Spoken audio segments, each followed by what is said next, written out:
Olá, como vocês estão? Hoje a gente vai falar sobre vai chegar na sala 4, nosso sistema urinário. Então, quem já, a gente já falou da visão geral, dos elementos que compõem o sistema urinário. Aí a gente vai falar dos processos iniciais da formação de urina, filtração, secreção, reabsorção que acontece ao longo do tubo. E agora a gente vai finalizar a formação da urina e vai falar sobre o reflexo de micção, que acontece na bexiga. Então, quem ainda não viu os processos, principalmente o processo de filtração e de reabsorção e secreção, dá uma pausa, vai, dar uma revisada nisso, porque agora a gente vai chegar na parte final do nosso processo aí de formação de urina. Então, acontecendo mais nas partes mais distais aí do nosso túbulo renal.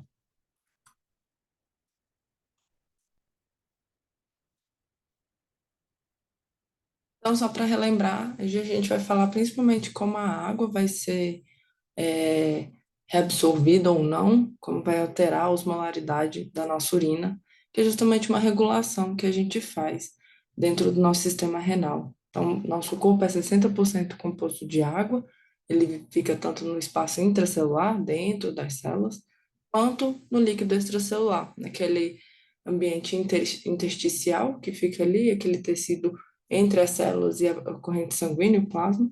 E o plasma também faz parte do tecido extracelular aí, do líquido extracelular.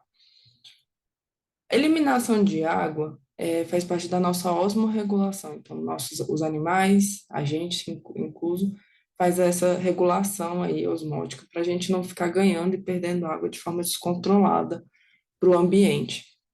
E aí, nossa urina, nosso rim, é o órgão que é capaz de fazer essa regulação de uma urina hiperosmótica ou uma urina hipoosmótica, ou com muita água ou com pouca água. E aí o rim que vai fazer justamente esse controle para a gente não desidratar e nem aumentar muito o nosso volume aí, ou no caso das células, e gerar um rompimento das membranas. Então, manter essa regulação, essa homeostase de água no nosso corpo. Então, basicamente, a gente pode ter dentro do nosso corpo, na urina principalmente, uma variação de quantidade de água entre 50 e 1.200. Essa unidade de miliosmolaridade, que é mosm, que a gente está vendo aí, diz a quantidade de soluto que tem. Então, uma urina com 50 miliosmo, ele vai dizer que tem aí em torno de 50 solutos. Basicamente, simplificando essa ideia. Uma urina com 1.200, ela tem muito mais soluto do que uma com 50. A gente usa mais isso numa ideia de comparação, para dizer um que está mais soluto, com pouco soluto, uma com muito soluto. E aí, dependendo também da solubilidade da osmolaridade da nossa urina, a gente tem essa variação de volume. Então, uma urina com uma diluição maior vai ter mais água, provavelmente menos soluto também. Uma urina com uma concentra, um volume menor, e meio litro, vai ter uma concentração maior de solutos. Então, menos água e mais solutos. A gente consegue variar essa concentração. O nosso rim regula justamente isso, dependendo da situação que o nosso corpo, né, da condição que o nosso corpo se encontra. Se a gente for parar para pensar, basicamente a gente vê isso todos os dias. O dia que a gente ficou sem beber água, a gente não vai ao banheiro. Então, nosso rim regula justamente essa ideia, mantém essa água dentro do nosso corpo para a gente não desidratar. Em compensação, quando a gente está bebendo água, vocês estão tudo com a garrafinha de vocês, assim, espero, bebendo água constantemente, vocês estão indo ao banheiro e urinando constantemente, justamente para não ter essa desidratação, mas também não inchar, né? Não aumentar muito o volume, não pesar, todas as coisas não ficar com muita água dentro do corpo, ficar sempre dentro dessa faixa de normalidade. Aí a gente elimina mais água pela urina também.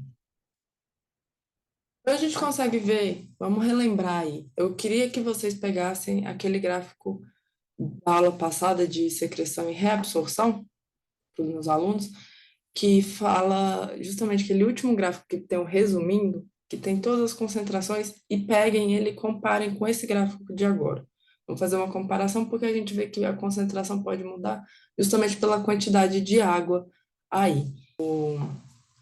Se a gente for pensar, então, aqui, avaliando o gráfico, no túbulo proximal, como a gente já tinha falado na aula de reabsorção e secreção, o conteúdo do lúmen é isosmótico. Isso quer dizer que a quantidade de soluto que sai é a mesma quantidade de água que sai também. Então não vai ter alteração entre solutos e águas aí. Então vai ficar, e águas é ótimo, entre soluto e água, então vai ficar de forma isosmótica e é justamente o que a gente vê. A osmolaridade, que é a quantidade de soluto em compensação à quantidade de água, ela é referente à quantidade de água, é igual. Porque sai soluto, mas sai água também. Então, mesma coisinha, bem linear. Aqui, o nosso conteúdo de água, né? Nossa osmolaridade. Quando a gente chega na alça de Henle, relembrando a nossa aula de secreção e reabsorção, o que acontece no ramo descendente fino? Aquele que está descendo e a alça mais fina. Por causa da estrutura das células, ou é, uma consequência disso também, as células não têm nem mitocôndria, nem grande quantidade de mitocôndria, nem borda em escopo. Então, essas células não têm capacidade de serem secretoras ou de absorver nutrientes, porque isso tudo demanda energia, demanda aquela bomba de sódio e potássio, de utilizar energia e manter aqueles gradientes funcionando. Então, elas não vão ter essas células, essas proteínas carreadoras, esse uso de energia, nem nada disso, porque são células sem essa grande capacidade energética. O que elas vão reabsorver então? Somente água. Então, o que vai acontecer nessa primeira porção da alça de Henle? A água vai sair, vai ser reabsorvida, vai sair do tubo. Então, o que vai acontecer com a osmolaridade? Vai aumentar, vai ter muito mais solutos no tubo do que água, porque ela está sendo reabsorvida. Então, a gente tem um conteúdo hiperosmótico começando a ser formado aí. Então, a osmolaridade vai sair de 300 para 1.200, máximo que ela chega, ou a 600. A gente vai falar dessa variação daqui a um pouquinho. Então, chegamos lá na alça de Henle, no finalzinho da ascendente fina, chegando descendente fina, desculpa, chegando na ascendente espessa, a gente começa a ter a reabsorção de solutos de novo.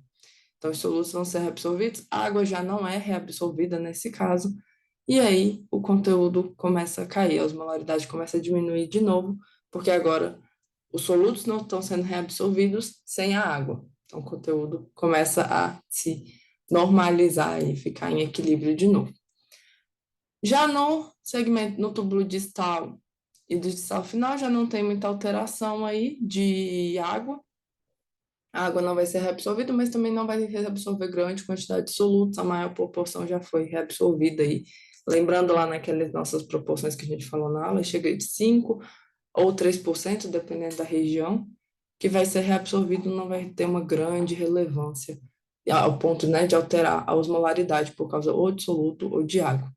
Mas quando a gente chega principalmente no túbulo coletor e na porção final aí, no ducto coletor, na porção mais final, do, dos dois, a gente consegue ter uma variação dessa osmolaridade, que é justamente o efeito do ADH, que é o hormônio antidiurético.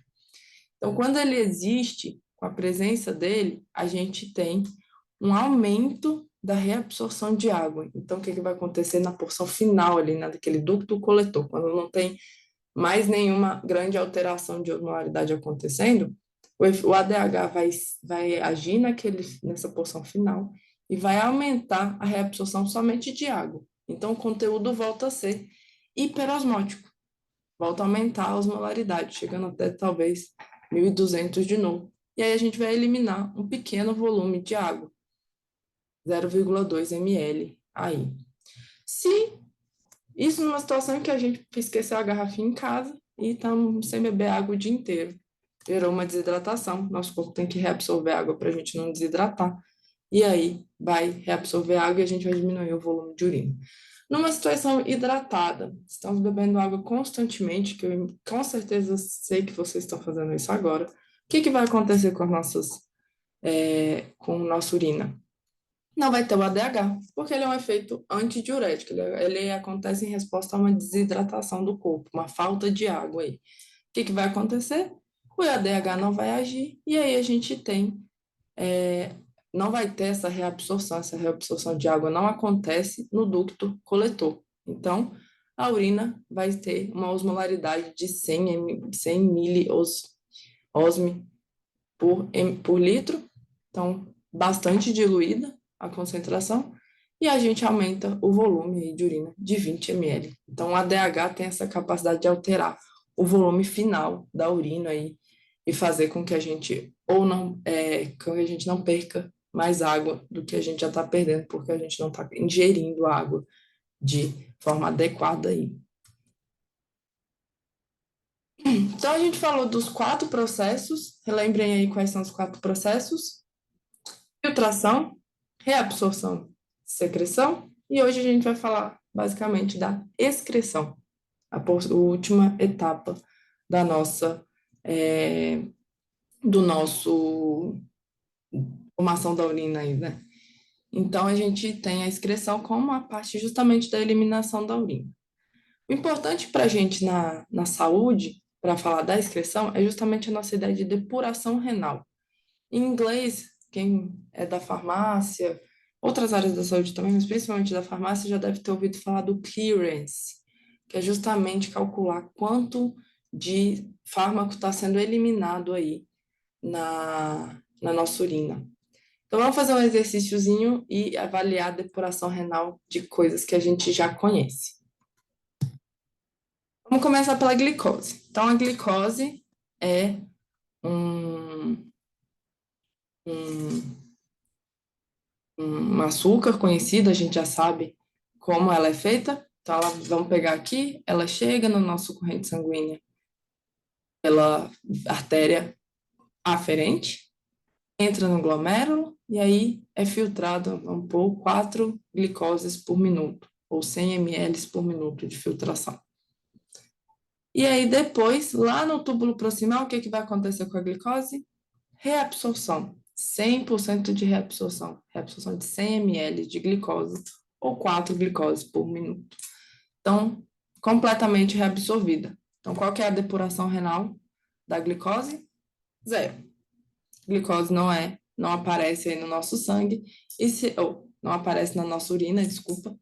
Mas se aparecer, o que está acontecendo? Diabetes, doença, alguma resistência à insulina, algum déficit de insulina, excesso de glicose no nosso sangue, tá fazendo com que ela apareça na nossa urina aí. Então, a depuração renal em situações normais é zero da glicose, porque ela é completamente reabsorvida no tubo.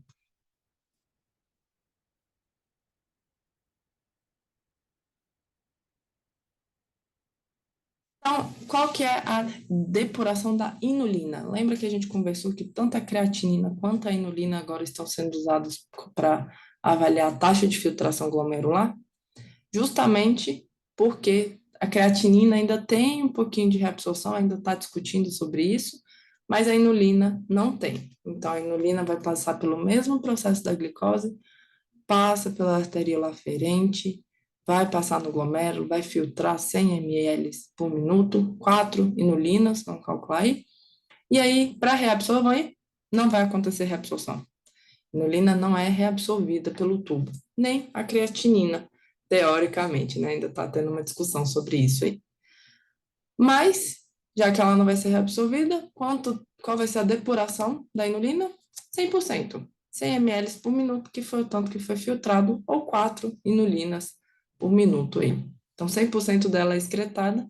Se a gente tiver menos excreção, tem alguma coisa acontecendo. Se tiver muita excreção, também tem alguma coisa acontecendo. Por isso que ela também é utilizada no caso da nossa, para avaliar a nossa filtração glomerular, porque ela não sofre nem reabsorção e nem secreção longe do túbulo aí.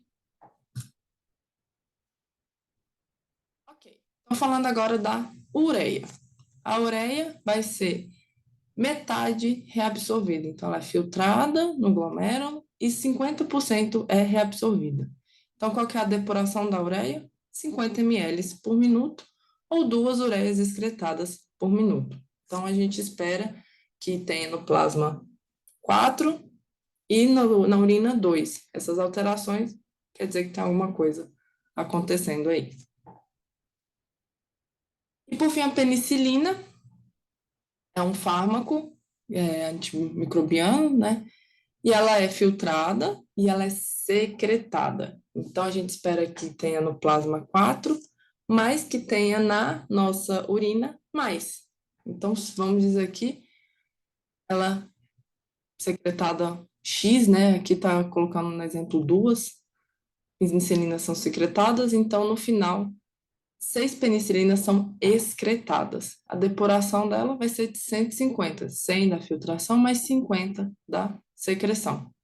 Então, tem mais insulina sendo excretada do que a nossa filtração aí, do que no plasma, né? Isso é importante para os fármacos, porque é justamente o que a gente quer avaliar. Se o nosso, todo fármaco, né, que foi desenvolvido, se ele vai ser completamente excretado, se ele vai ser mais excretado do que o que está no plasma, ou se ele não vai ser excretado. E aí ele não é interessante para nosso desenvolvimento, porque ele vai ficar muito tempo aí no nosso corpo. Então, a gente consegue avaliar essa depuração renal, esse clearance do nosso corpo, do fármaco, que o fármaco, da eliminação do fármaco no nosso corpo. E é extremamente importante na farmacologia essa informação. Agora, falando da parte da osmolaridade propriamente dita, a gente tem aí um líquido, quando a gente, como é que é a reabsorção, né, da água, na verdade. Vamos pensar aqui, conteúdo isosmótico do túbulo proximal, desce na alça de Henle, vai ser reabsorvido somente água naquela porção descendente fina, sobe na ascendente fina, não tem mais água sendo reabsorvida, não tem mais água nessa região, e aqui no túbulo distal e no ducto coletor tem uma reabsorção variável de água e de soluto. Aí é quando acontece a nossa regulação dessa osmolaridade. Pode reabsorver se a gente estiver desidratado, dependendo do estímulo, ou pode não reabsorver, e aí a gente tem uma água diluída. Justamente essa variação de osmolaridade vai acontecer nessa porção mais final aí do túbulo coletor.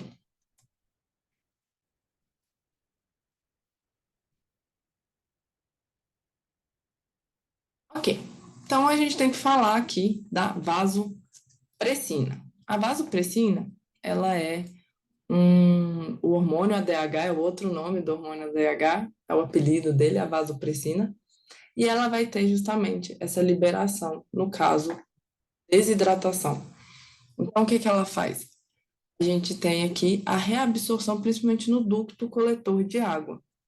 Então, sem a vasopressina, vamos pegar aqui a B primeiro, não tem reabsorção, a concentração fica igual. Sai daqui do túbulo distal, entra no ducto coletor com 100 miliosmol, osmolar, e fica 100 miliosmo. Nada de diferente.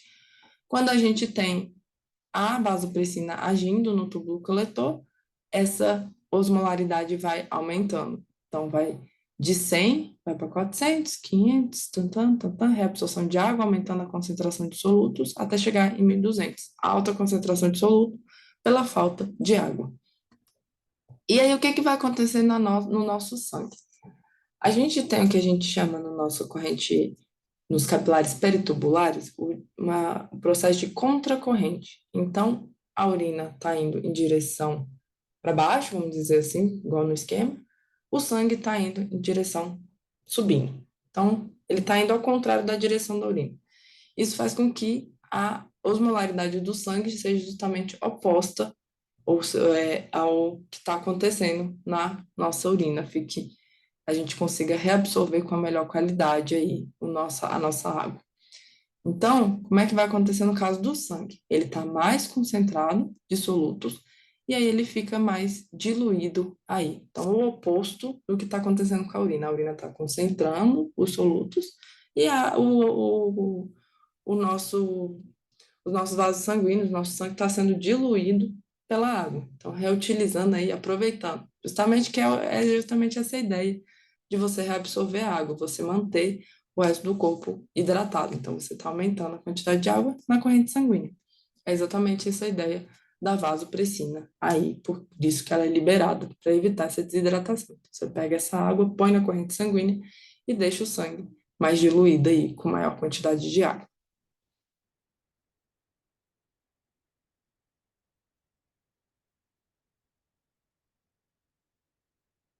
Ok.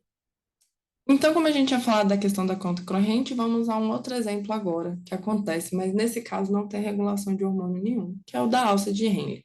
Então, aquele ramo descendente fino que só tem reabsorção de água também sofre esse exemplo da contracorrente. Diferente que acontece lá no ducto coletor, que a ideia é justamente absorver mais água para a gente diluir esse sangue, na alça de Henle isso não vai acontecer. Como não tem regulação de hormônio, não é a ideia de desidratar, a, a reabsorção de água tem que ser igual, tem que manter o mesmo volume dentro da nossa corrente sanguínea. Por isso que a gente tem esse processo de contracorrente. Porque exemplificando aqui, vamos lá. Então, a urina está indo descendo e depois subindo nessa direção, e o sangue está indo na direção contrária. Aqui está no conteúdo diluído, né, isosmótico, entrando, saindo ali do túbulo proximal, nada vai alterar, e a água está sendo reabsorvida nessa região, deixando o conteúdo hiperosmótico, mais concentrado de solutos. E aí essa água entra na corrente sanguínea e deixa mais diluído essa urina, esse sangue. Porém, a gente tem que pensar que vai acontecer no ramo ascendente. Vai ter reabsorção dos solutos e não de água.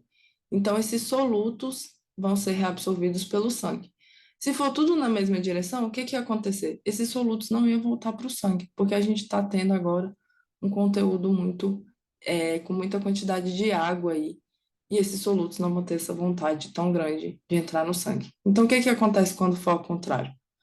Esse, sa- essa, esse sangue que está bem concentrado, né, com uma osmolaridade pequena, vai ter muito soluto entrando primeiro, porque ele está com uma baixa osmolaridade, e aí ele vai ter essa força de entrar soluto. Entra soluto, aumenta a concentração dele, e aí toda essa água que foi primeiro reabsorvida, na verdade está sendo reabsorvida depois no sangue, ela vai diluir de novo esses solutos, e essa água tem uma força muito grande para querer entrar também nesse sangue. Então, as pressões vão ser, os gradientes vão acontecer justamente por causa dessa corrente que está sendo contrária aí de sangue e de urina. E aí você gera um conteúdo mais diluído de novo. Então, o sangue vai sair diluído e vai voltar diluído. Nada mudou. Então, continuou igual nosso sangue. A alça de Henle não tem essa capacidade de alterar o nosso volume sanguíneo, a quantidade de água no sangue, é, como o ducto coletor, o uso da vasopressina e de hormônios tem.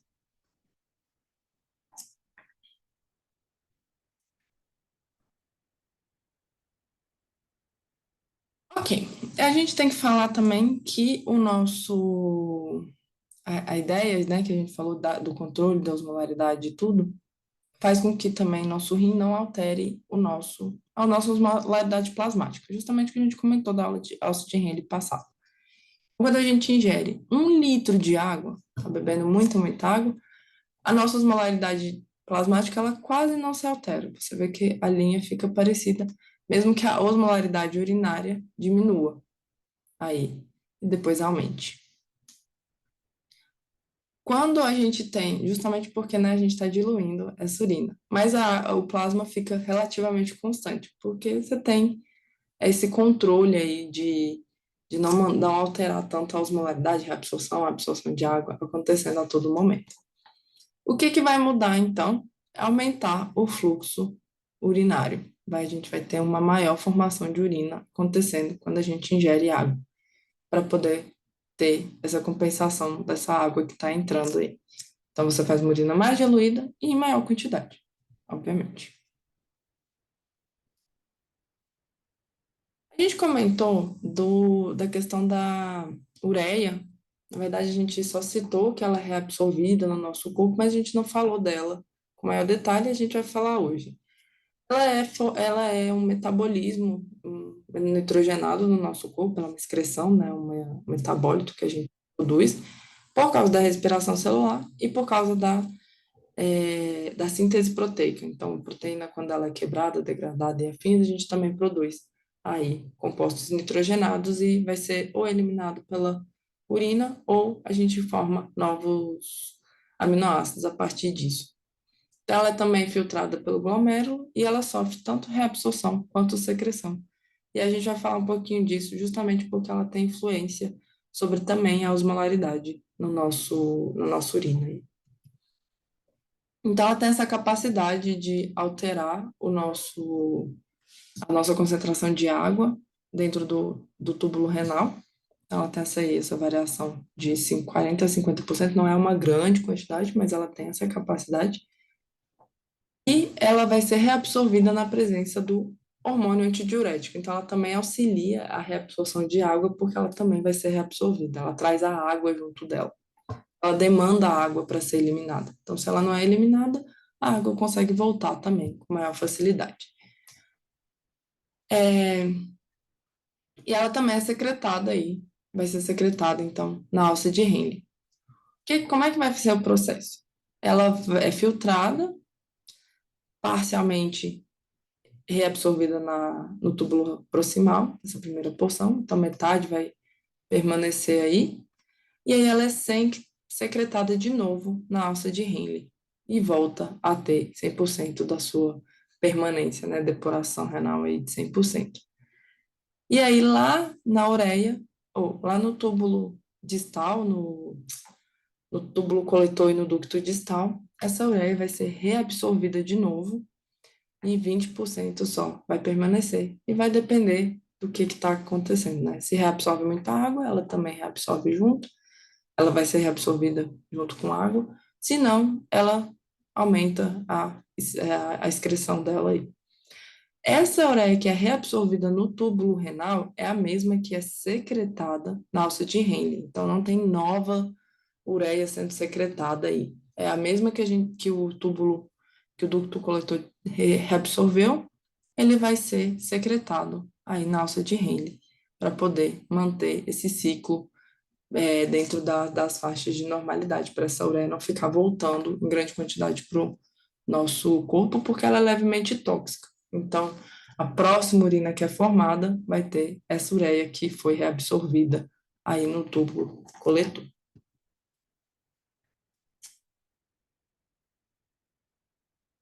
A gente acabou falando bastante do sódio, do cloreto, falando do cálcio e do magnésio. O cálcio a gente não vai falar tanto aqui, porque ele tem mais a regulação na questão do sistema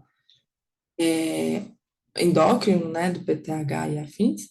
Mas eu acho que é importante e relevante para a gente falar do potássio, porque o potássio ele está numa homeostase muito fina dentro do nosso corpo e a gente tem que manter essa regulação de quantidade de potássio aí dentro da homeostase, senão a gente pode ter algum desbalanço osmótico, isso pode gerar uma síndrome metabólica aí mais severa.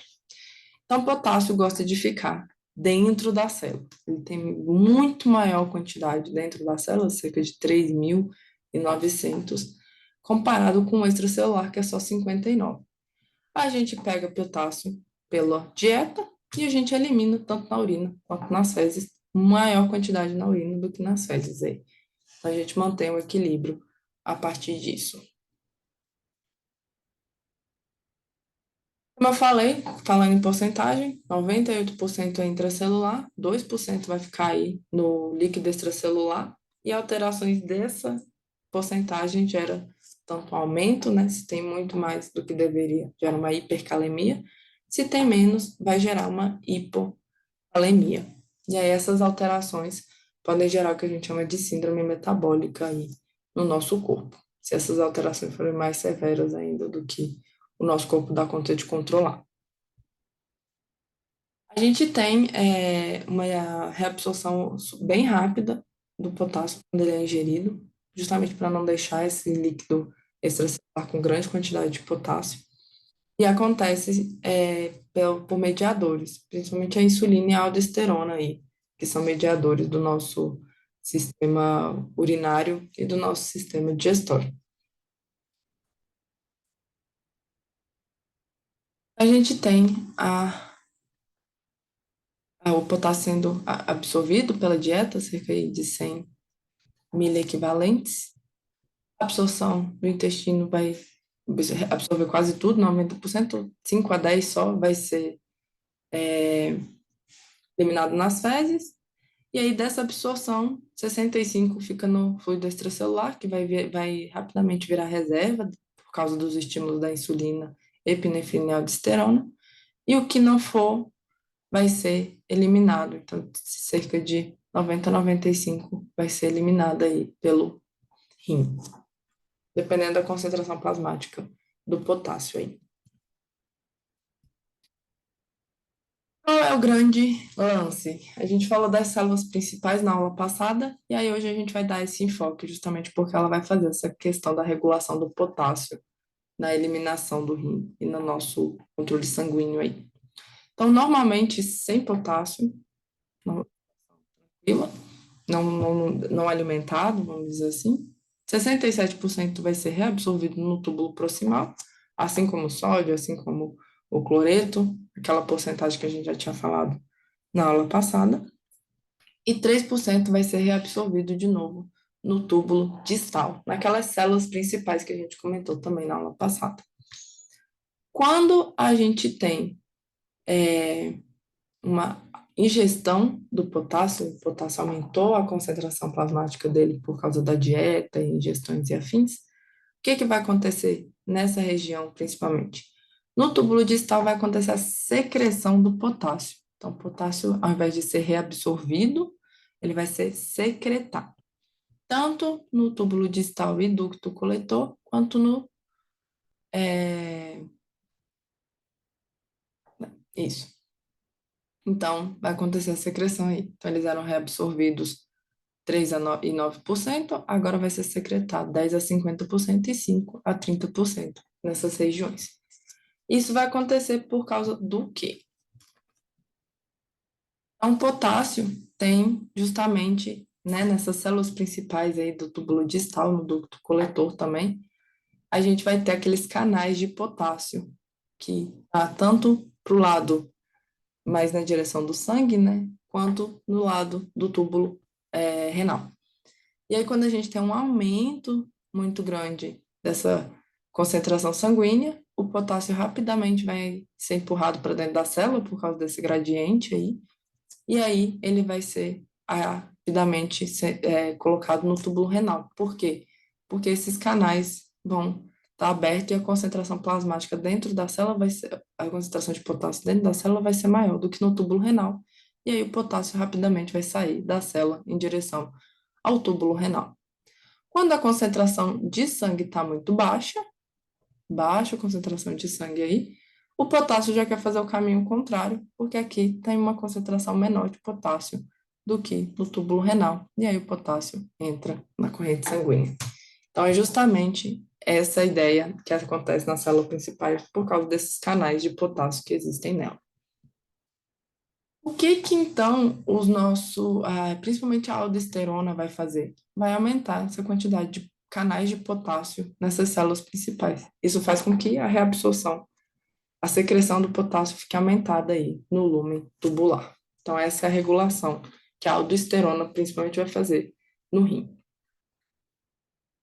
Ok, então acabamos aí, a gente falou então de todos os íons e de todos os componentes da urina. Formamos a urina, agora a gente tem que eliminar ela. Não adianta nada o rim fazer todo aquele trabalho de eliminação, de formação, de reabsorção, de secreção, tudo isso, se vai ficar preso no ambiente, dentro do nosso corpo, essa urina. Então a gente tem aí que fazer a eliminação dessa urina, nada mais é do que a micção, que vai acontecer na bexiga e na uretra. A micção nada mais é do que justamente esse processo de esvaziamento da bexiga, né? A vontade de eliminar essa urina.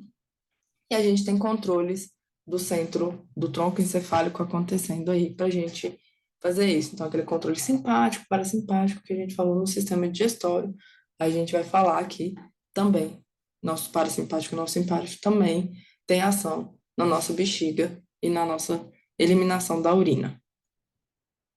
A gente consegue encher, né? A nossa bexiga fica completamente cheia com 150 ml, mas o máximo que ela chega, que é justamente quando a gente chega na vontade de urinar, é entre 400 e 500 ml. Então já está bem mais acima do limite do cheio, quando a gente tem essa vontade de ir ao banheiro aí.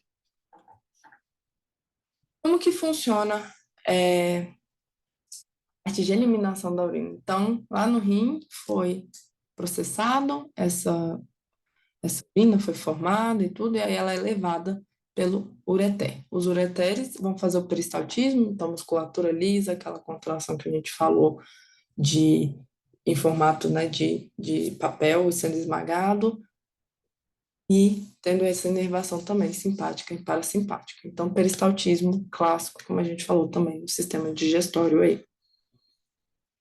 A gente tem um reflexo que é importante a gente falar, que lá na bexiga, quando a ureter chega na bexiga e levando a urina, a gente não deixa essa urina, opa, desculpa, a gente tem um reflexo que ele é uretero-renal.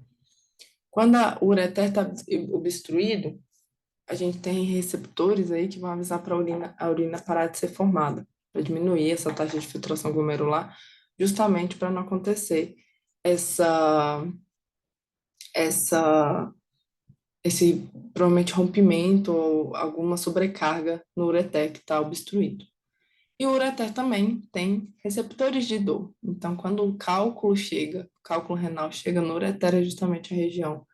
É quando a gente sente aquela dor da pedra do rim, que o povo fica falando que é insuportável. É, mas porque tá chegando no ureter, e o ureter é onde tem, a gente tem esses receptores de dor aí acontecendo. Então, chegando lá na bexiga, então, temos peristaltismo, a urina saiu lá do rim, entrou no cálice menor, entrou no cálice maior, entrou na pelve, da pelve sofreu peristaltismo dentro do ureter e entrou na bexiga.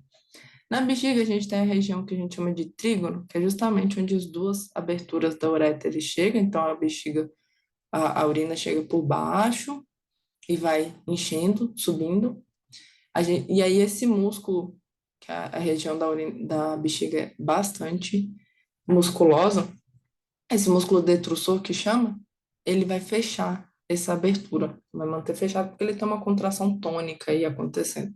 Isso faz com que a urina não volte para o ureter, e não fique acumulando ali, podendo, né, gerar talvez uma infecção, alguma coisa assim. Então esse músculo, ele fica contraído e ele meio que funciona como um esfíncter mesmo de contrair também essas aberturas. Então, tem essas duas aberturas, e aí a gente tem o esfíncter interno, formando esse trígono aí. Músculo detrusor, que é um músculo que vai contrair e eliminar a urina dentro da bexiga. E aí, depois disso, a gente vai eliminar a urina pela uretra, nas mulheres mais curta, nos homens maior. E entre a abertura e a bexiga, a gente tem o diafragma aí, urogenital, que é justamente o que vai fazer a ideia do esfíncter externo, que é o esfíncter voluntário, onde a gente tem controle sobre ele. A gente fala que a contração da bexiga acontece de forma autorregenerativa. Então, ela tem uma contração tônica e à medida que vai enchendo, ela vai contraindo mais. Vai enchendo, vai contraindo mais. Então, ela sempre vai mantendo uma contração basal aí, que vai aumentando à medida que vai enchendo ela. Então, ela sempre está pronta para ser disparada, que mantém também, que senão ela ia ficar meio molenga e aí não ia ser tão eficiente em eliminar essa excreta que tem que ser eliminada totalmente do nosso corpo. Vamos falar do reflexo de micção propriamente dito, que é justamente utilizando a inervação aí do nosso simpático e parasimpático. Lembrando lá, parasimpático, acetilcolina, sistema de relaxamento, de onde as coisas estão funcionando dentro da normalidade. Tem informação lá do sistema nervoso central vindo e leva para a bexiga e para a nossa uretra. O que o parasimpático vai fazer? Contração muscular. Então, ele recebe que está enchendo a bexiga e aí ele manda contrair tanto a bexiga quanto a uretra e levar essa urina para fora. O simpático, inervação ganglional, leva também essa informação da bexiga, mas de inibir essa contração. Não deixa a gente fazer xixi quando a gente quer lutar, ou brigar, ou correr atrás de alguma coisa. E por último, a gente tem a inervação do pudendo, que não é nem simpático nem parasimpático, ele é um controle do sistema nervoso central, que é também exatamente um controle voluntário aí do nosso esfíncter externo. Então a gente tem controle sobre ele, por isso que a gente só vai ao banheiro quando a gente está, quando a gente fala, não, ok, estamos prontos para urinar aí. Então, como funciona principalmente o reflexo do parasimpático?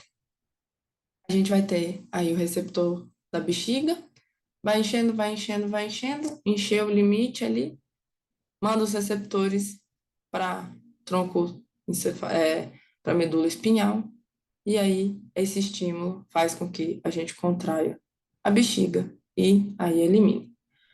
Quando a gente também tem esse estiramento, a gente estimula o nervo pudendo a relaxar esse esfíncter e eliminar o xixi. Tudo isso acontecendo por causa também do nosso centro de informação, o centro pontinho da micção, que acontece lá no tronco encefálico, que faz com que o nervo seja estimulado e contraído. Enquanto que no sistema simpático, a gente também vai ter o estiramento da bexiga, só que nesse caso, o nervo vai ser, esse estiramento vai gerar uma resposta inibitória no na nossa bexiga. Então, vai inibir aí a contração desse detrusor.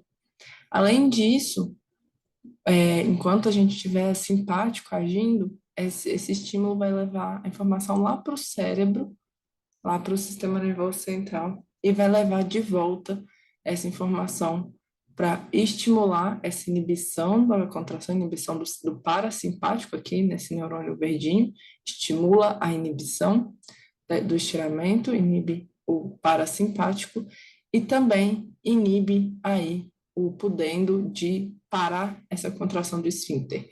Então, resumindo, o parasimpático vai estimular a contração da bexiga e desestimular esse neurônio, vai estimular o pudendo a relaxar esse esfíncter aí, enquanto que ele vai inibir enquanto no simpático vai ter a inibição da contração e a inibição do, do relaxamento desse esfíncter. Então, inibe o relaxamento aí, inibe esse neurônio de disparar.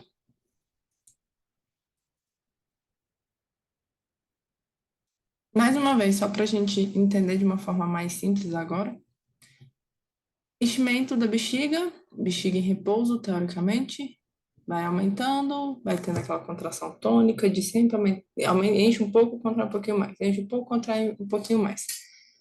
Enquanto isso, o neurônio motor, o pudendo lá, aqueles neurônios do pudendo ficam ativados constantemente para contrair esse esfíncter externo.